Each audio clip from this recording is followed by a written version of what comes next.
C'est donc le moment pour nous de démarrer le deuxième panel de cette conférence débat. Et nous allons voir un peu de façon pratique les différents métiers qui sont recherchés. On a parlé tout à l'heure de façon générale, mais nous allons voir plutôt de façon pratique les compétences, les différentes aptitudes techniques que l'on cherche chez les jeunes. Et pour animer ce panel, j'ai l'honneur d'inviter justement ici sur ce podium avec moi Madame Estève Agbota, sous vos ovations s'il vous plaît. Madame Estève Agbota qui nous rejoint. Merci donc de vous installer. Et avec nous également sur ce podium, Monsieur Josaphat Tonouji, sous vos ovations également.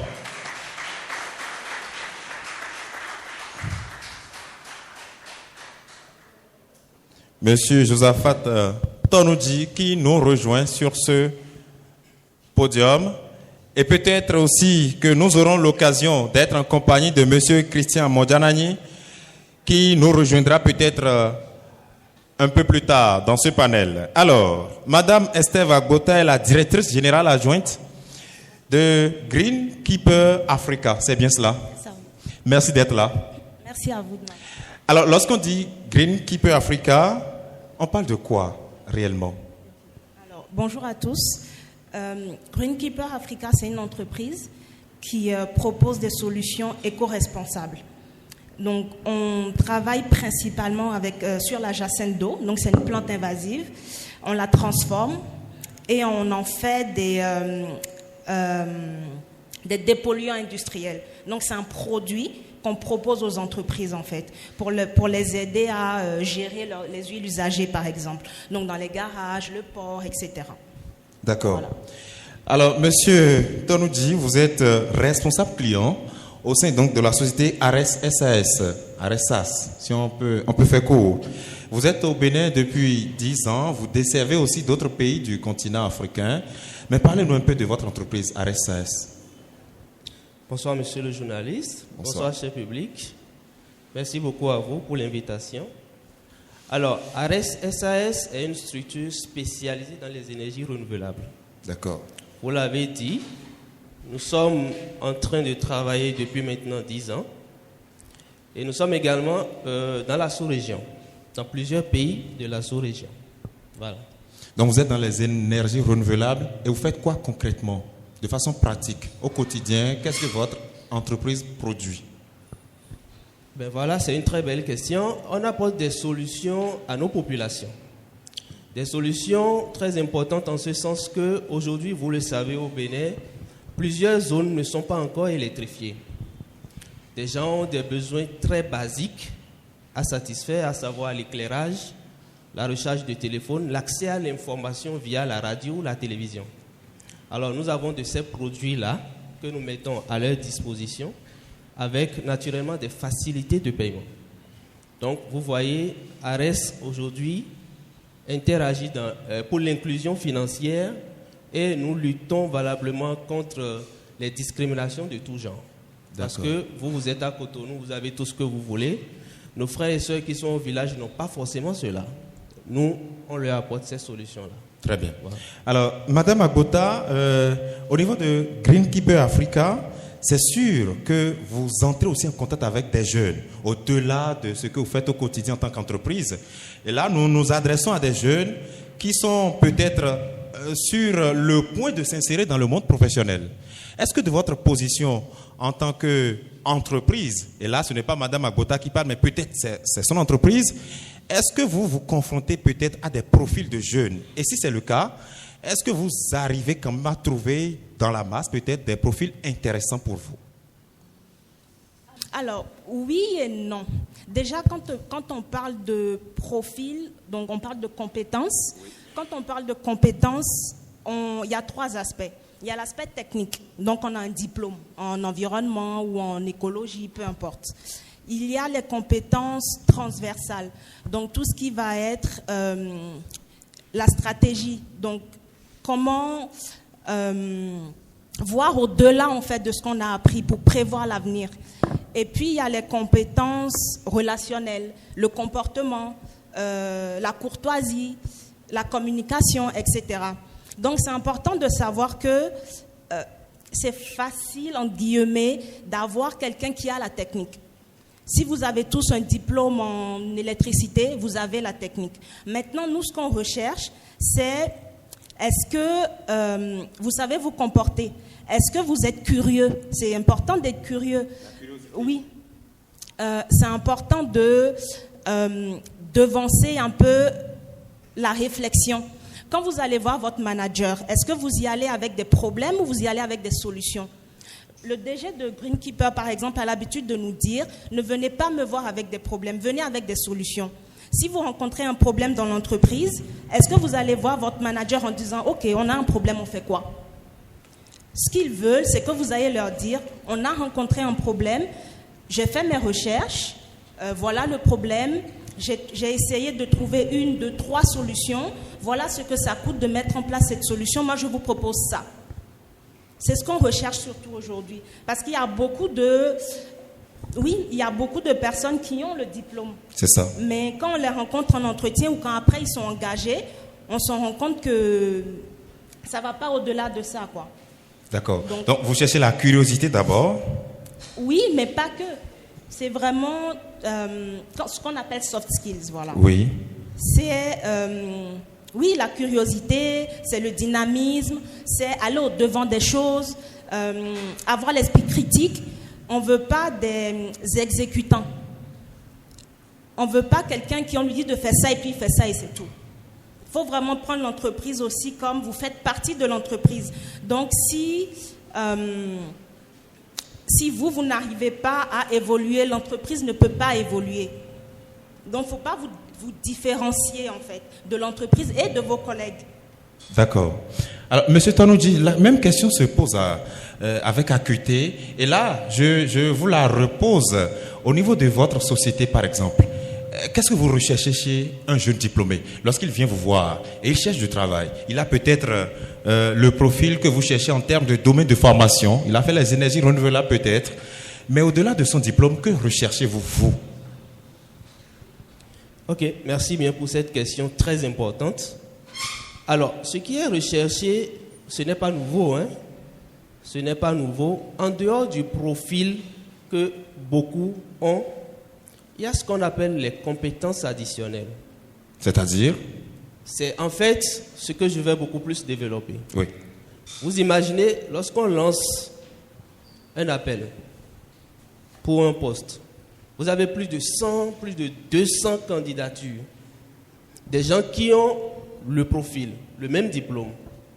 Ce qui vient les différencier, ce sont ces compétences additionnelles. Parce que, qu'est-ce qui fait que sur 100 ou 200 personnes qui ont un master, on a besoin seulement d'une personne? C'est tout ce que les gens, ces candidats-là, alignent sur leur CV, le contenu de leur lettre de motivation, tout ça qui est étudié de façon minutieuse et qu'on développe également au cours de l'entretien, qui est en quelque sorte une confrontation. Le candidat vient soutenir son CV. Alors, c'est facile aujourd'hui de mettre sur son CV qu'on est très dynamique. On le met tous. On est très dynamique. On maîtrise tout ce qui est Office, Word, PowerPoint et consorts. On est curieux, on est courageux. C'est trop facile de le mettre. Mais ensuite, à l'entretien, lorsque vous mettez un entretien pour 15 heures et que le candidat se pointe à 15h00, on a un problème de comportement, de ponctualité, et là, c'est déjà un gros souci pour lui. Lorsque sur le CV, vous avez « je maîtrise Office » et tout ça, comme je l'ai dit tout à l'heure, et lorsqu'on sait très bien qu'en entreprise, vous ne pouvez pas travailler sans un minimum en Excel, vous mettez déjà le candidat à l'épreuve, mais il n'est même pas capable de vous faire un tri dans Excel. Vous ne pouvez pas le garder. En fait, comme quelqu'un l'avait dit, le candidat vient apporter son savoir-faire. Il ne vient pas en tant que jeune, il ne vient pas apprendre.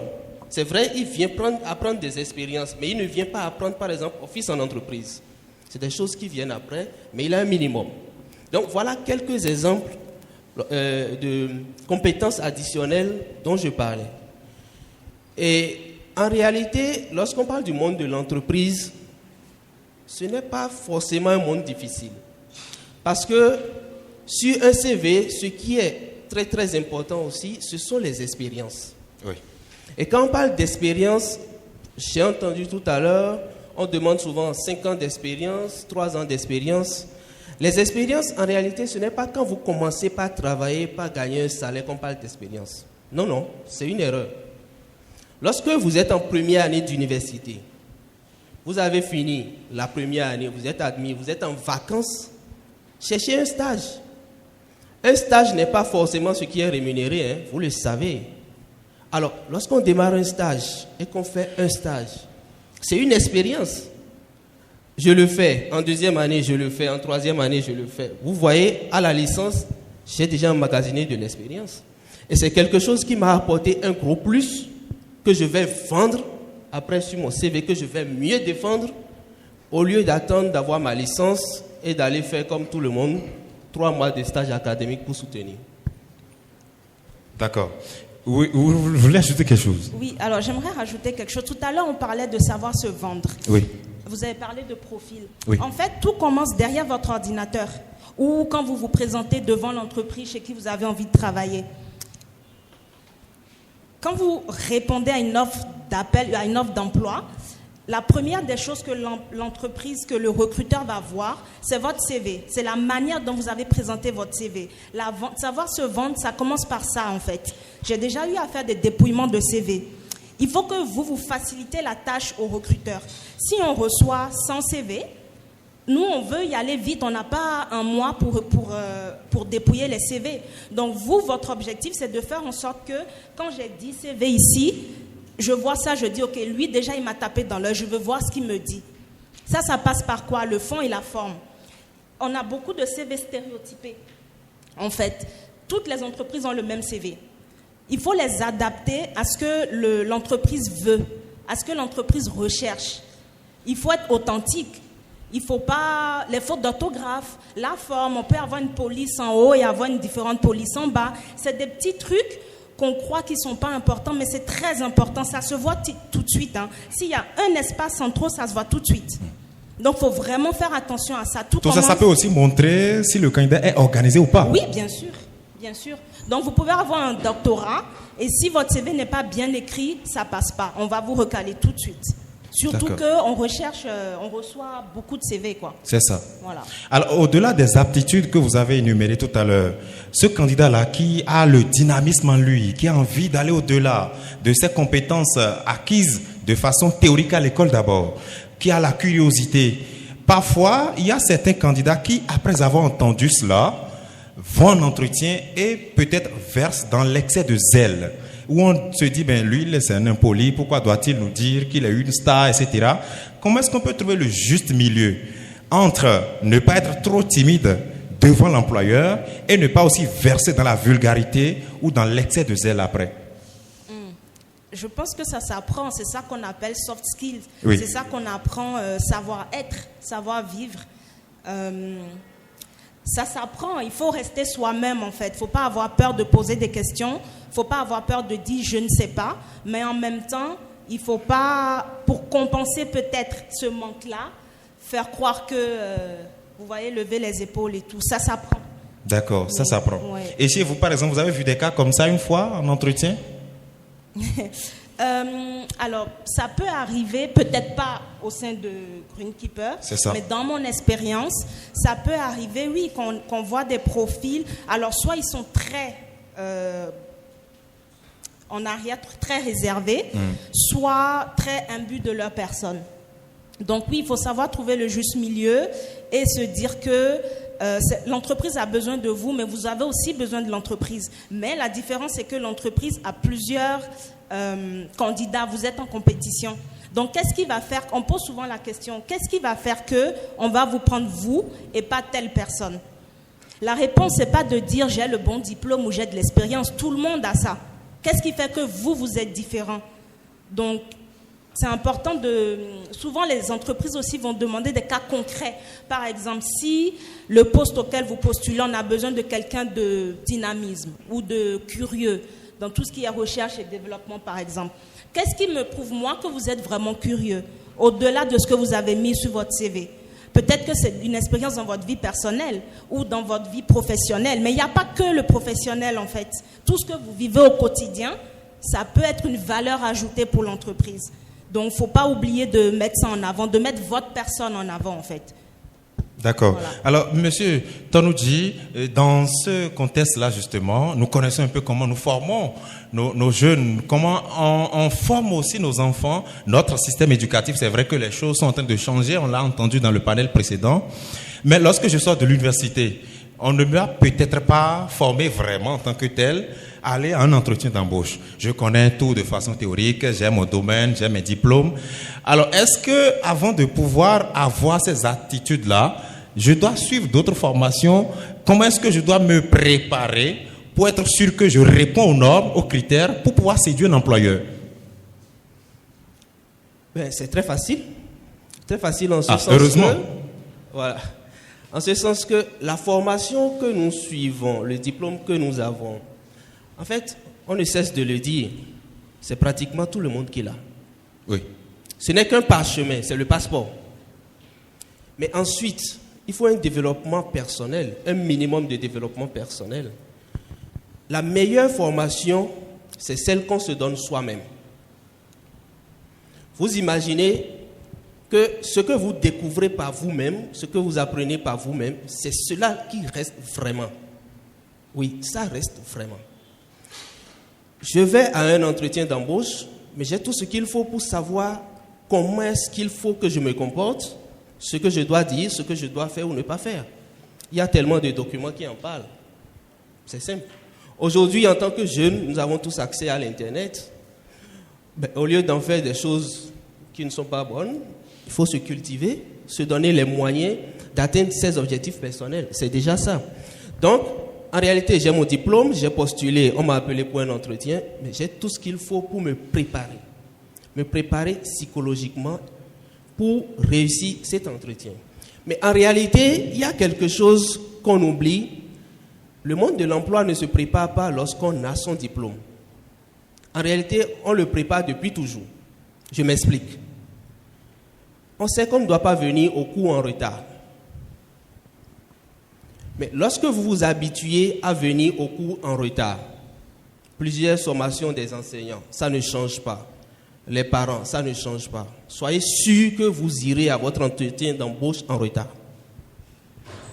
C'est tout. Parce que c'est inné en vous. Mais c'est ça, c'est une habitude en fait. Alors que si vous vous êtes habitué aux bonnes mœurs, aux bonnes manières, cela vous suivra. Et c'est pareil dans le monde de l'entreprise. Savoir se comporter. Savoir comment parler en public. Savoir quoi dire et ne pas dire. Être poli et tout ça, c'est tout ça en fait qui vous donne une certaine garantie, un poids dans le monde de l'entreprise. Donc tout ça, ça prend déjà depuis toujours. Ce n'est pas quand on finit d'avoir son diplôme, quand on cherche un emploi qu'il faut l'apprendre. Non. C'est ça. C'est, on va dire, le fruit de toute une vie finalement. Des efforts de toujours. D'accord. Voilà. Mais je reste avec vous. Est-ce qu'il vous arrive, au niveau de votre société, ARES, SAS par exemple, de recruter de nouvelles têtes? Sans doute oui. Comment est-ce que ça se passe? Quel est le processus pour recruter chez vous par exemple? Alors, lorsque vous parlez de recrutement, c'est à la fois stage et... Absolument. Et emploi, un contrat, oui. Ok. Mais oui, forcément, une entreprise a toujours besoin de personnel. Et pour les stages, il faut juste déposer son dossier. Et lorsque vous déposez votre dossier, on voit si celui qui vient postuler peut vraiment apprendre à ce poste-là. Si oui, il n'y a pas de souci. Parce que ce sont les énergies renouvelables. Vous imaginez, on ne fait pas que de la technique. Il y a plusieurs cœurs de métier.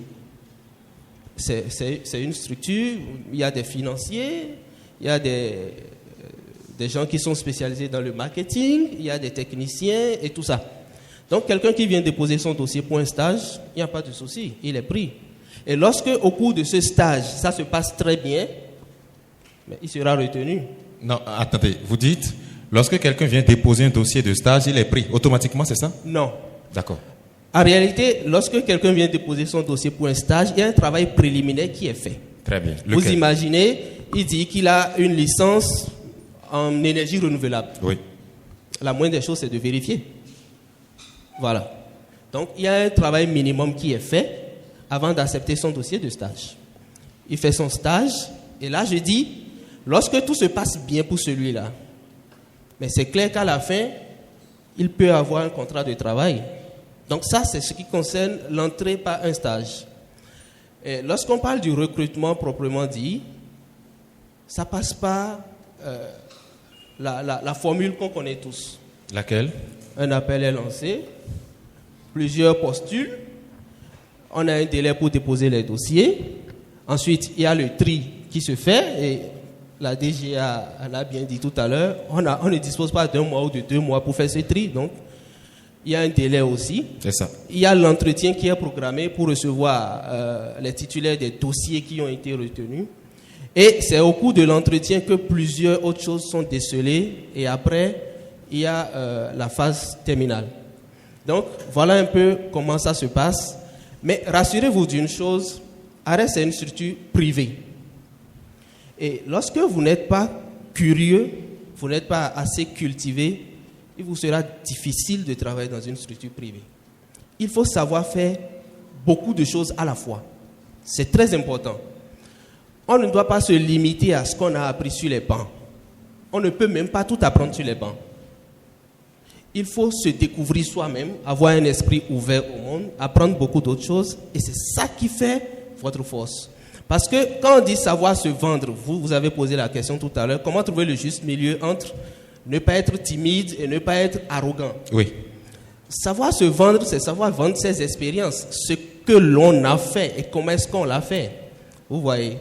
Et lorsque vous dites, par exemple, à un entretien d'embauche, que au cours de votre travail au niveau de telle entreprise, vous étiez habitué à faire des animations terrain, vous étiez habitué à faire des formations et tout ça, mais on voit déjà quelque chose en vous. C'est ça. Que vous-même, vous ne voyez pas forcément. Parce que vous dites, vous faisiez des formations et tout ça. Mais celui qui vous écoute sait déjà que vous n'êtes pas timide. Il sait déjà que vous pouvez parler en public et beaucoup d'autres choses. Voilà, c'est un peu ça. C'est ça. Voilà. D'accord. Madame Agbota, la question du recrutement se pose. Et dans votre entreprise, par exemple, au niveau de Greenkeeper Africa, comment est-ce que le recrutement se fait? Quel est le processus? Alors, il n'y a pas de processus prédéfini, si on veut. Pas de processus figé. Bien sûr, il y a le processus classique, comme monsieur l'a dit, où on lance l'appel, on sélectionne par CV, on rencontre les candidats, interview. Il peut y avoir des tests écrits ou des tests pratiques, selon le poste. Et puis après, on sélectionne le candidat 1. Mais il y a aussi, moi par exemple, oui. Je n'ai pas été recrutée par ce canal-là. Comment ça s'est passé pour vous?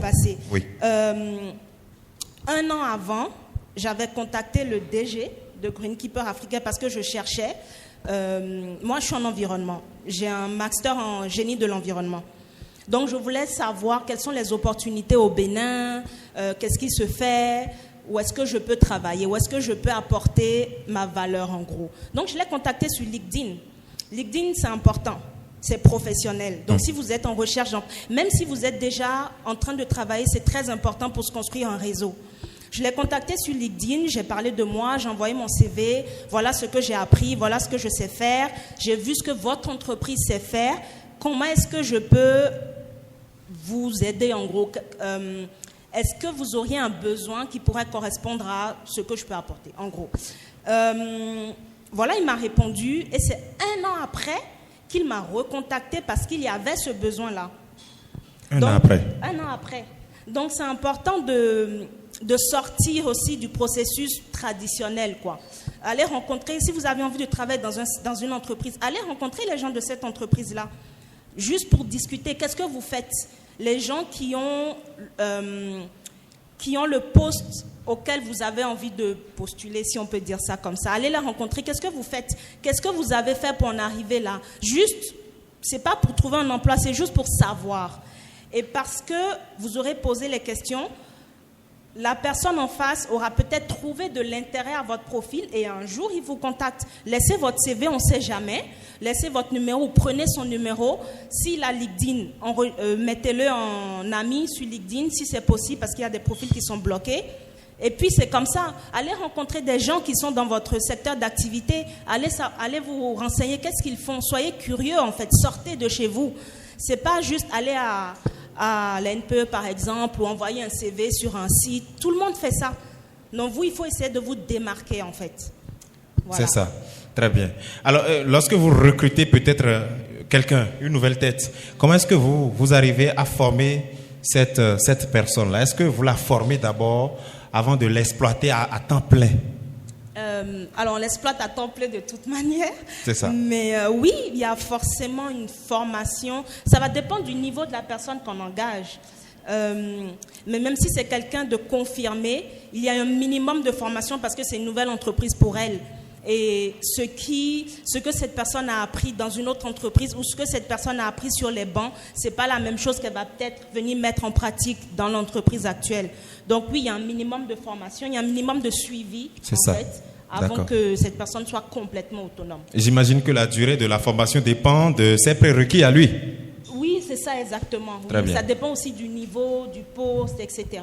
D'accord. La même question pour vous, M. Toroudji. Vous formez vos nouvelles recrues? Forcément, parce qu'il faut un niveau d'adaptation. Voilà. Lorsqu'on vient nouvellement dans une entreprise, on ne sait pas forcément ce qui s'y passe de manière concrète. On aurait lu sur les réseaux sociaux ou au cours d'un entretien, on aurait entendu des choses, mais il faut vivre de façon pratique. C'est ça. Donc oui, il y a une période d'adaptation, de formation. D'accord. Alors, nous allons écouter aussi les différents jeunes qui sont là dans la salle. Ceux-là même qui ont des questions à poser, on va leur donner la parole pour pouvoir les écouter. Et nous allons revenir. Il y a déjà des volontaires. Il y a un doigt derrière là-bas. On va leur trouver des micros et leur donner la parole pour les écouter. On va donc faire comme tout à l'heure, des questions pratiques. Oui, merci beaucoup. Merci, madame, monsieur. Je voudrais poser une question à madame. Face à la jeunesse d'aujourd'hui, vous avez les étudiants devant vous. Moi, je suis technicien en menuiserie, professeur en bois. OK? Ce que j'aimerais vous demander, quelle stratégie vous allez donner à la jeunesse que vous avez devant vous pour la meilleure conduite face à des entretiens d'embauche? D'accord. Comment doit-il se tenir, surtout sur le côté du style vestimentaire? C'est très important. Merci. Dans une offre d'emploi, je vois on me dire 5 ans d'expérience. Est-ce que si j'ai fait 2 mois de stage, je vais compter les 2 mois de stage par an pour avoir 1 an ou bien comment est-ce que je peux comprendre ces expériences-là qu'ils ont demandé? Si le nouveau recrue que vous aviez fait a été stagiaire dans votre entreprise, est-ce qu'il a encore besoin d'une formation? Lorsqu'on veut lancer des recrutements, on dit souvent telle personne doit avoir peut-être 6 ans d'expérience professionnelle. Et lorsque tu n'as pas déjà le diplôme requis pour pouvoir t'insérer dans le domaine de l'emploi à partir d'un stage, je crois qu'on ne considère pas ce stage-là comme un stage professionnel. Je ne sais pas si vous comprenez un peu ma préoccupation. Le stage qui est fait avant de sortir. Voilà, avant d'avoir le diplôme même, n'est pas comptabilisé dans un stage professionnel. Moi, à ma connaissance quand même. Donc, je voulais savoir si tu accumules ces années d'expérience-là, que moi je suppose stage académique, et que tu te lances maintenant après l'obtention de ton diplôme dans un stage professionnel. Est-ce qu'on peut comptabiliser tout ça dans tes années d'expérience? Ou c'est juste pour ta formation personnelle à toi? Merci. On va donc répondre à ces différentes préoccupations et si le temps nous le permettait, on pourrait éventuellement revenir vers le public. Et on va donner la parole d'abord à madame pour pouvoir répondre à la question de Roméo qui parlait des stratégies pour réussir un entretien d'embauche. Il mettait le doigt surtout sur le style vestimentaire du candidat. Quelles sont vos différentes réponses à cette préoccupation? Alors, le style vestimentaire, c'est vrai que c'est très important. C'est l'une des premières choses qu'on va voir avant même de vous parler. Donc, la première des choses qui coule de source, il faut être propre. Après, c'est important de s'adapter au style d'emploi que vous cherchez. Si vous voulez postuler dans un bureau, en général, dans les bureaux, on s'habille comment, veste, cravate, chemise, etc. Alors, il ne faut pas aller dans les extrêmes, hein, mais essayez de vous adapter. Comment est-ce que vous vous habillerez si vous travaillez dans cette entreprise? Si c'est chemise, veste, habillez-vous en chemise, veste. Si vous allez en entretien, je ne sais pas, plutôt sur le terrain, en BTP, et que là, c'est plutôt des habillements... je ne sais pas comment dire, un peu de chantier, c'est ça? Voilà, vous n'allez pas y aller en habillement de chantier, mais vous très n'êtes pas décontracté. obligé. Voilà, vous n'êtes pas obligé de mettre une veste, une chemise. Donc, essayez de vous adapter au style d'entreprise dans lequel vous postulez, mais le plus important, c'est d'être propre. Il faut bien se présenter. Il ne faut pas mettre, je ne sais pas, moi, une chemise sale, les odeurs, on voit que vous venez de manger. C'est de la base, en fait. C'est la base, c'est ce qu'on nous apprend depuis qu'on est petit. Donc, il faut vraiment faire attention à ça. Voilà, hein. Je pense que j'ai répondu. Voilà. Et c'est vrai qu'il y a une communication tout à l'heure, juste après nous, qui va notamment se pencher sur la question de la réussite d'un entretien d'embauche. Mais on a écouté les différents intervenants. Il y a un mot-clé qui revient tout le temps, la question du stage. C'est vrai que ce soit Donaï, que ce soit Antoinette ou encore Joël, on a entendu parler de stage tout le temps. C'est sûr que vous avez recensé les différentes préoccupations. Et je voudrais que vous puissiez répondre à ces jeunes-là qui s'inquiètent de plus en plus sur la question du stage. Monsieur Tanoudji. Des questions intéressantes quand même. Merci beaucoup. Je voudrais commencer par la dernière. Oui. En réalité, j'ai donné un exemple. Et un exemple concret. Lorsque vous finissez par exemple votre première année, vous avez du temps, les vacances, vous ne faites rien. Mais mettez ce temps à profit. Vous pouvez faire un stage, c'est ce que j'ai dit. Vous pouvez faire un stage. Mais le stage, c'est d'abord pour vous-même. Le stage, c'est pour vous permettre de vous familiariser déjà avec le monde de l'entreprise. Donc, en clair, ce n'est pas encore un stage professionnel. Non. Pour répondre à sa question. Et j'y viens. D'accord. C'est déjà pour vous-même, pour vous familiariser avec le monde de l'entreprise et pour éventuellement mettre en pratique ce que vous avez appris, au cas où ce serait dans une structure qui, en fait, est spécialisée dans votre domaine. Mais de l'autre côté, au lieu d'un stage, il y en a qui travaillent pour gagner de l'argent. Lorsque quelqu'un qui est en deuxième année, je ne sais quoi, il est en deuxième année, il a fini, il est en vacances, il va travailler quelque part en tant que commercial. C'est un travail qui est rémunéré pour lui. C'est une expérience. Il va le mettre sur son CV. C'est quand même assez important. Donc voilà ce dont je parlais. Vous avez la possibilité de faire un stage, vous avez la possibilité de faire un job ou un travail. Et c'est autant de choses qui vous aideront après sur votre CV au cours d'un entretien. C'est très important. Donc c'est de cela qu'il s'agit en fait. Je vais donner mon exemple pour finir. Oui. Chaque année, moi, je ne restais pas à la maison. La première année, je l'ai faite, mais figurez-vous que pendant les vacances, j'allais travailler dans des établissements qui font photocopie et impression. C'est cela qui m'a permis, en fait, aujourd'hui, de maîtriser quand même en grande partie l'outil informatique. Et pour ce que je fais aujourd'hui, je ne l'ai pas appris forcément sur les bancs. Je préfère être honnête. Moi, j'ai un master en administration des finances. Mais aujourd'hui, je suis responsable client. Je suis à un poste où je suis à cheval sur des finances et le volet commercial. C'est des choses, en fait, que j'ai apprises par moi-même au cours de mon cursus, comme je l'ai dit, en faisant des jobs, en faisant des stages. Donc, c'est de ça qu'il s'agit, en fait. J'espère que j'ai répondu aux 3 questions en même temps. Absolument. Il y a quelqu'un qui demandait si vous formez quelqu'un qui a été en stage chez vous déjà. Si vous voulez le recruter maintenant en tant qu'employé véritablement, est-ce que vous allez encore le former?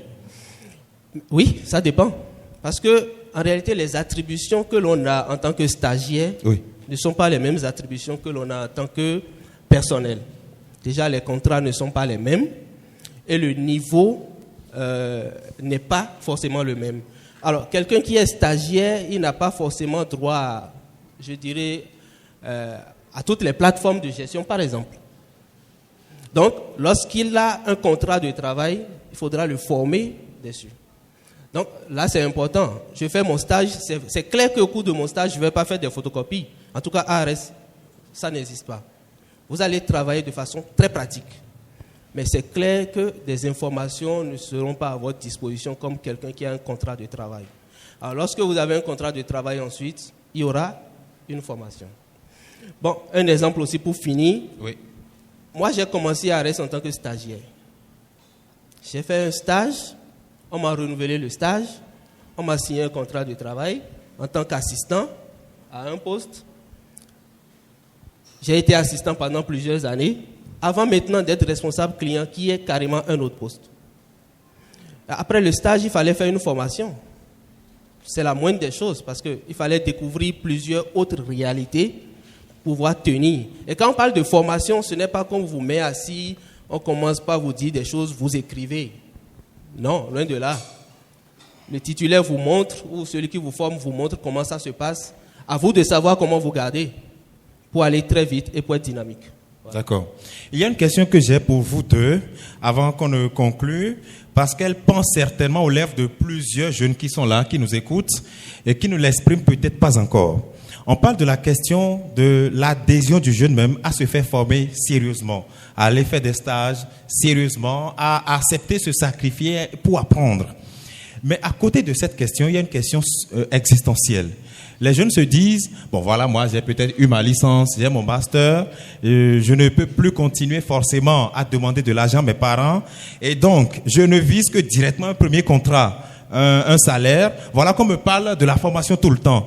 Quel conseil avez-vous à donner à ces jeunes-là? Comment est-ce qu'on peut, dans un tel contexte, accepter, continuer à se faire former dans une entreprise peut-être de façon pratique et réussir à survivre?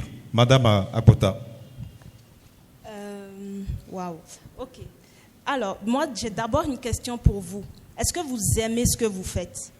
Parce que j'ai l'impression, quand j'entends quand je vois ce qui se passe, que on a tendance à, j'ai été à votre place, donc je m'inclus dedans, il y a quelques années. On a tendance à aller chercher un stage parce qu'il faut trouver un stage, parce qu'il faut trouver un emploi. On n'aime pas forcément ce qu'on fait. Quelqu'un qui aime ce qu'il fait, il a envie d'en apprendre plus. Il a envie de se faire former. Donc ça, après, c'est naturel en fait. Il a envie, il va aller sur Internet. Maintenant, on peut tout apprendre sur Internet. Il va rencontrer des personnes qui sont dans le domaine, etc., etc. Donc ça, c'est une chose. Maintenant, travailler sans se faire payer versus... avouons que c'est difficile. C'est vrai, mais il faut trouver un compromis. Vous pouvez, je ne sais pas, essayer de faire un deal avec votre entreprise, par exemple. Je peux travailler comme ça pendant 3 mois. Je vais faire mes preuves. Et au bout de 3 mois, c'est vous-même qui aurez envie de m'engager. En fait, c'est à vous de montrer que l'entreprise a besoin de vous. L'entreprise ne peut pas se passer de vous, en fait. Oui, après, je ne sais pas. D'accord. Tout dépend de la stratégie personnelle aussi, dans un tel contexte. Ouais. Oui, M. Tonouji, la même question. Les questions de subsistance à côté de la formation des jeunes. Oui, c'est une question délicate. Elle est toujours d'actualité d'ailleurs.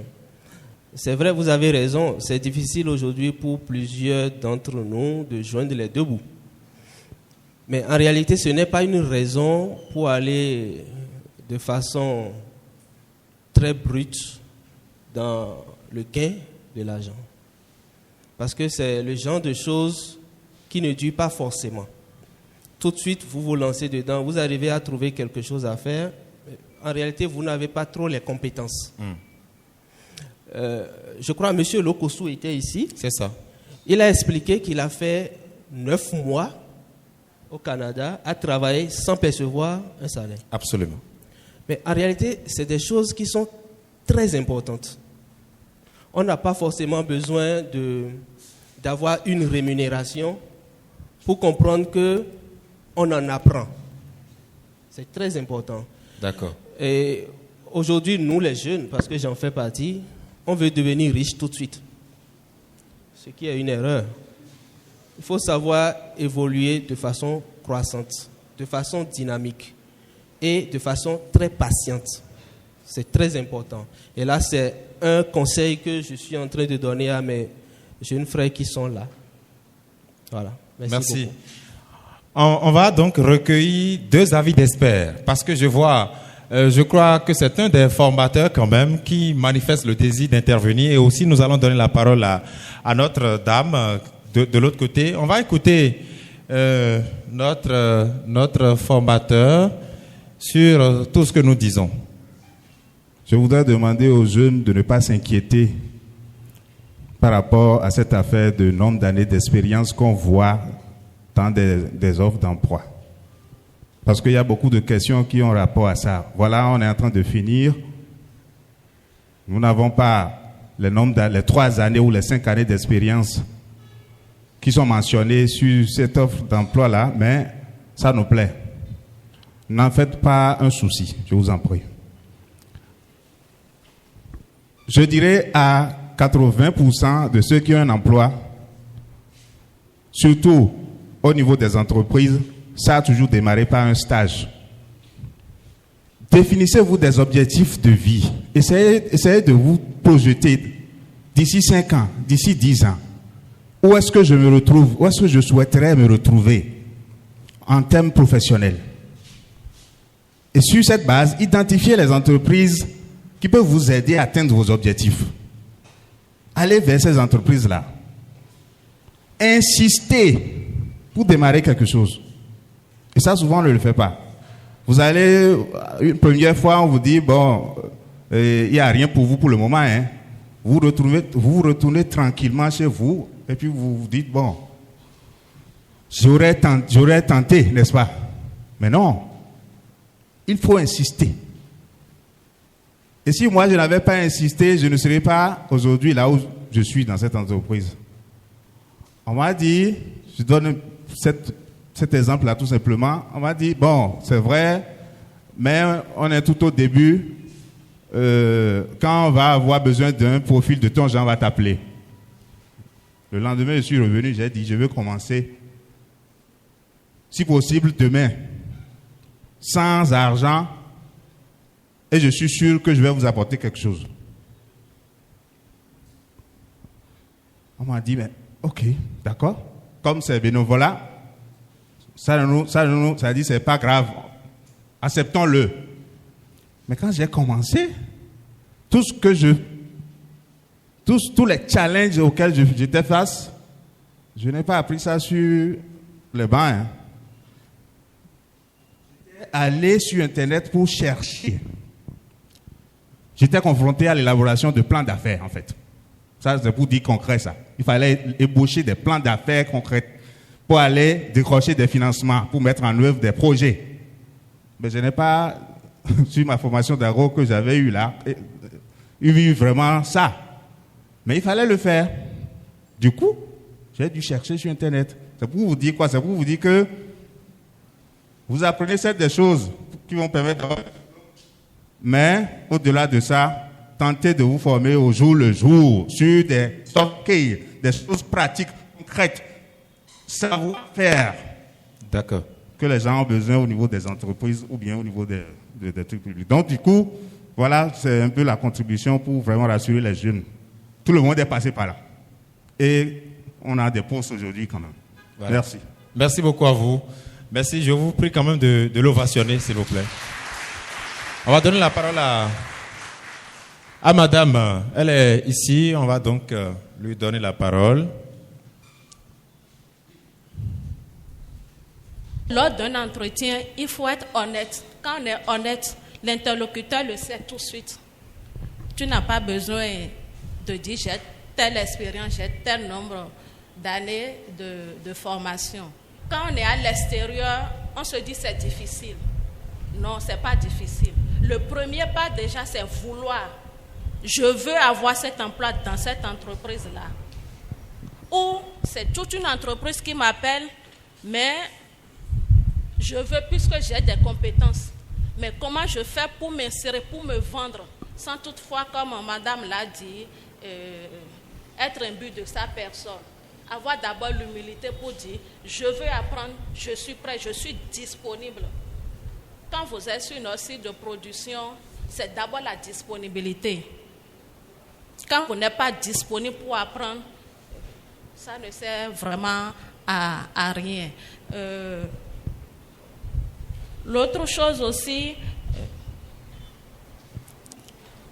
quand le monsieur tout à l'heure disait, quand vous finissez une première année de formation, faites des stages. Allez-y, même si c'est 1 mois, même si c'est 2 mois, ou aujourd'hui on a nos parents qui ont des petites boutiques. Ça aussi, c'est des expériences.